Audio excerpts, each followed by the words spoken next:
There are a great many people who contend that Lee Harvey Oswald was a completely innocent man. He himself said it when he shouted out to the newsmen in the crowded hallway of the Dallas police station, "I'm a patsy. I'm just a patsy." President? No, they're taking me in because of the fact that I lived in the Soviet Union. I'm just a patsy. People have given me a hearing without legal representation or anything. You shoot the president? I didn't shoot anybody, no, sir. One of the main reasons why individuals don't believe that Lee Harvey Oswald was on the sixth floor and could have possibly shot the president was because a couple of minutes after the shots were fired, he was encountered on the second floor lunchroom. The question is, how could Oswald shoot from the sniper's nest, walk across 100 or so feet to the stairwell, hide the rifle on his way, go down the stairs, 4 flights of stairs, and end up in the lunchroom in just a short period of time? Well, let's listen to the ones who encountered Oswald on the second floor lunchroom. Let's listen to the statement made by Officer Baker himself and Roy Truly, the superintendent of the building. I heard those shots come off, and they seemed like they was high, and they were directly ahead of me.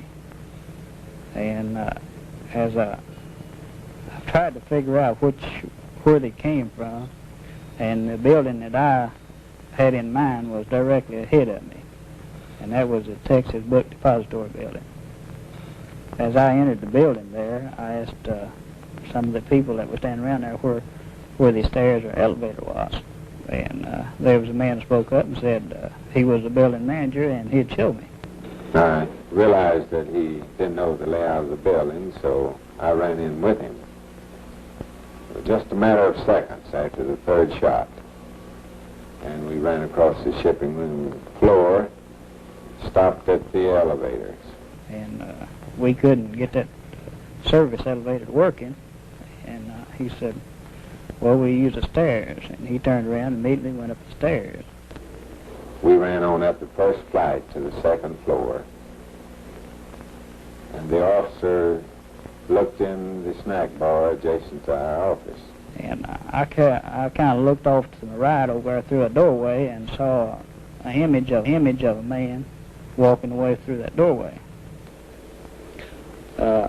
And when I got to the doorway, he was on down there a little bit, and I hollered at him and asked him to come back. The officer with me had a gun in his hand, and he threw the gun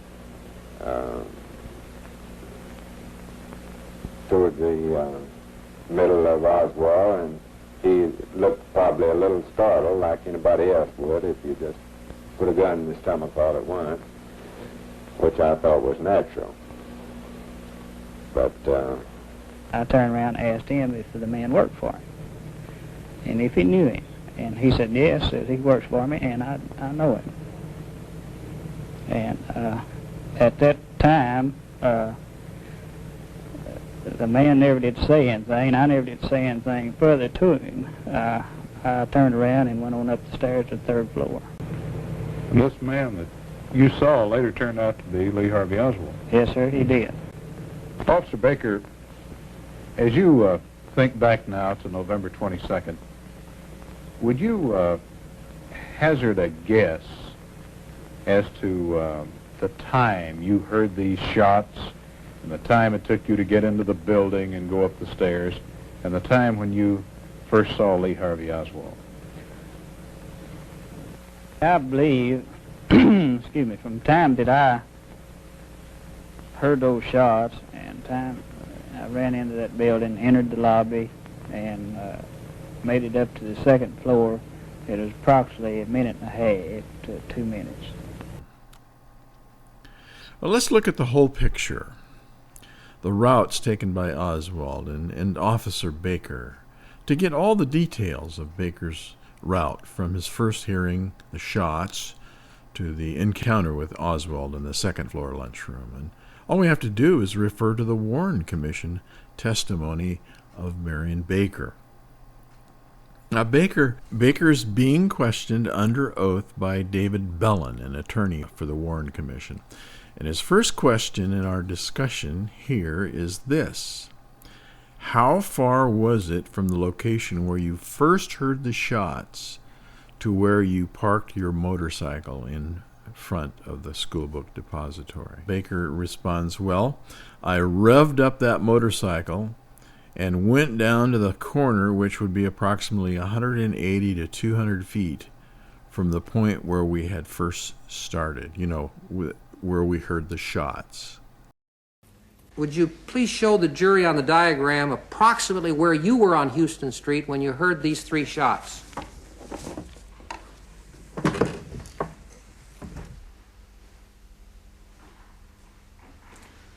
Okay, about this area right here. All right, and you heard 3 shots at that point. Do you have any sense as to where these shots were fired from? Approximately this building here. The book depository building? Yes, sir. After you heard these 3 shots, what's the next thing that you did? I rode my motorcycle to the northwest corner, right about here, All right. and parked it and ran inside. So here's what I'd like you to do. Grab a piece of paper and a pen, and let's mark down the timing that you think each one of these segments that we're going to discuss takes. Now, first I want you to write down, how long do you think it took Baker to drive his Harley motorcycle down to the 180 to 200 feet mark in front of the depository and park it? How long? How many seconds? How many minutes? Whatever you figure. He went 180 to 200 feet and then parked his motorcycle. That's the first question. All right, Bellin's second question was this: do you remember how far that was from the place your motorcycle was parked to the doorway? Baker answers, approximately 45 feet. All right, so he parks his motorcycle 45 feet away from the front door of the school book depository. Now, Baker goes on and says, I looked down there as I was parking my motorcycle, and these people on the ground here on the sidewalk, there were several of them falling, and they were rolling around down there, and all these people were rushing back. A lot of them were grabbing their children, and I noticed one, I didn't know who he was, but there was a man that ran out into the crowd and then back again. Bellin asks, did you notice anything else? Baker says, except there was this one woman standing while all these people were running, and there was a woman screaming, oh, they have shot that man. They've shot that man. And Mr. Bellin says, all right. Is there anything else you saw there, Officer Baker, before you ran to the building? Baker says, no, sir, not at this time. Bellin responds, all right. Then he says, what did you do after surveying the situation? Baker says, I had it in mind that these shots came from the top of this building here. And by this building, Bellin says, you're referring to what? Officer Baker responds, the book depository building. Bellin says, you then ran into the building, is that correct? And Mr. Baker says, that is correct, sir. So here's the second question. Take your pen and paper. Before you answer the second question about the time running from the parked motorcycle to the steps of the school book depository, let's look at a short film of Officer Baker running from his parked motorcycle to the steps of the school book depository. Now let's watch this short film. As you can see, he's running through the crowd, and he's approaching the front door of the school book depository. So the second question is this: how much time do you think it took to observe what was going on after he parked his motorcycle, and then to run the 45 feet to the steps of the school book depository. All right, so now Officer Baker runs into the building, and Mr. Bellin now asks him these questions. What did you see and what did you do as you ran into the building? Mr. Baker: as I entered this building, it seems like to me there was outside doors, and then there was this little lobby. And then there are some inner doors and another door you have to go through, a swinging door type. As I entered this lobby, there were people going in as I entered, and I just spoke out and asked where the stairs or the elevator was, and this man, Mr. Truly, spoke up and says, I'm the building manager. Follow me, officer, and I'll show you. So we immediately went out through the second set of doors, and we ran into the swinging door. Mr. Bellin says, all right, now, during the course of running into the swinging door, did you bump into the back of Mr. Truly? And Mr. Baker says, yes, sir, I did. What then happened? Well, we finally backed up and got through that little swinging door there, and we kind of all ran, not real fast, but, a good trot to the back of the building, and I was following him. Mr. Bellin says, then what did you do? Baker says, we went to the northwest corner. It was kind of on the southeast corner of the building where we went in, where we entered it. And we went across to the northwest corner, which is in the rear back there. And he was trying to get that service elevator down there. All right, what did you see Mr. Truly do? He ran over there and pushed the button to get it down. Did the elevator come down after he pushed it? Bellin asks. Baker, no, sir, it didn't. Then what did he do? Bellin asks. He hollered for it, said, bring that elevator down here.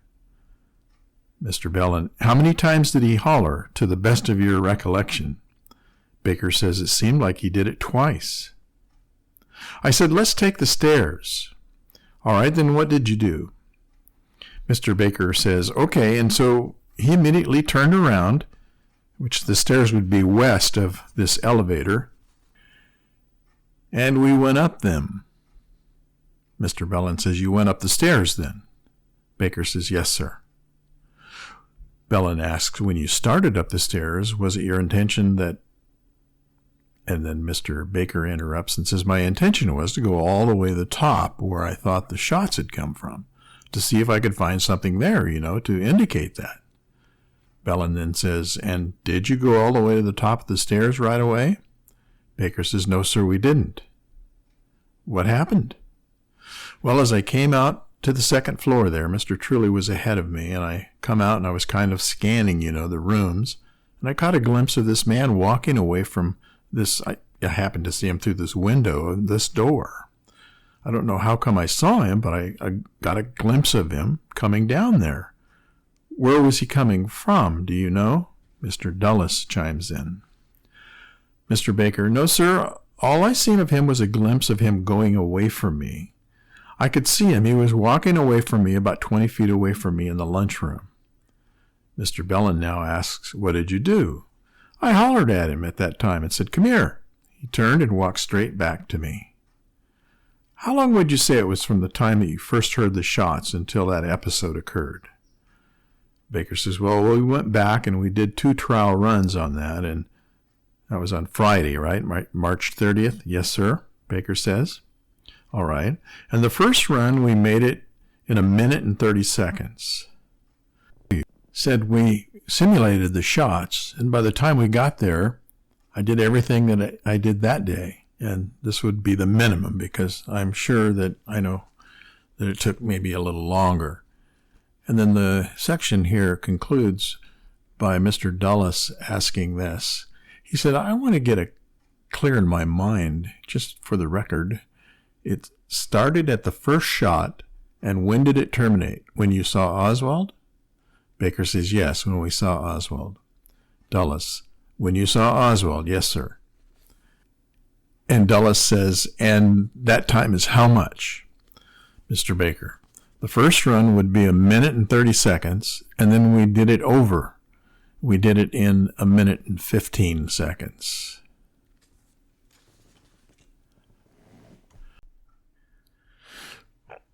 Well, I guess you'll agree that there's a lot of moving parts to this trip that Officer Baker made upon hearing the shots fired from the schoolbook depository, driving his motorcycle to the front door of the schoolbook depository, observing the crowd running across the street, 45 feet across the street to the entryway of the schoolbook depository. How much time did it take after he arrived and went up the stairs and asked for where the stairs and the elevators could be found? Then he had to meet Truly, who says, "Follow me, and I'll show you where the elevator is and show you where the stairs are." They together run through the office and out the swinging doors where they collide with each other and have to reconnoiter and run back through the swinging doors across the long warehouse floor, probably over 100 feet. After all, the building is basically 100 feet by 100 feet by 100 feet. It's a square, pretty much square building. They finally reach the elevators, and this is where the problem begins, because when Truly tries to push the button for the elevator, nothing happens. Truly yells upstairs, "Send the elevator down." And then they wait, and again tries the elevator. Nothing happens. He yells up a second time, "Send the elevator down." And then finally they decide to take the stairs. They run up to the second floor where Baker spots Oswald through that little window going into the lunchroom. And Baker reports that he did this probably in 1.5 to 2 minutes. Well, I don't agree that 2 minutes is a reasonable amount of time. I think it took closer to 3 minutes, which left Oswald plenty of time to leave the building. After firing his rifle, immediately walks across the warehouse floor another 100 feet to the stairwell, tosses the rifle between some boxes, and runs down the stairs 4 flights to the second floor lunchroom, where he is stopped by Officer Baker. Oswald probably wanted to go to the lunchroom to buy a Coke, so he could casually walk out the front door as though he was just finishing lunch, mingling with the panicked crowd, and just simply walked away. So what do you think? Post your comments on how long you think it took Baker to make that trip. Do you think he could do it in 2 to 3 minutes? Maybe even longer. Do you think it gave Oswald enough time to get down from the 6th floor to the lunchroom? I think there's no problem. I don't think there's a logistical problem at all for him to do that. And I know many of you might think that Oswald wasn't even up there, so he didn't have to make the trip at all. In fact, many feel that Oswald is completely innocent, and that's a valid point, a possibility. But logistically, this meeting in the lunchroom, this encounter, was entirely possible, in my opinion. Thank you for watching. Stay tuned for more information. We're working on a couple segments right now, and we'll be back at you very soon.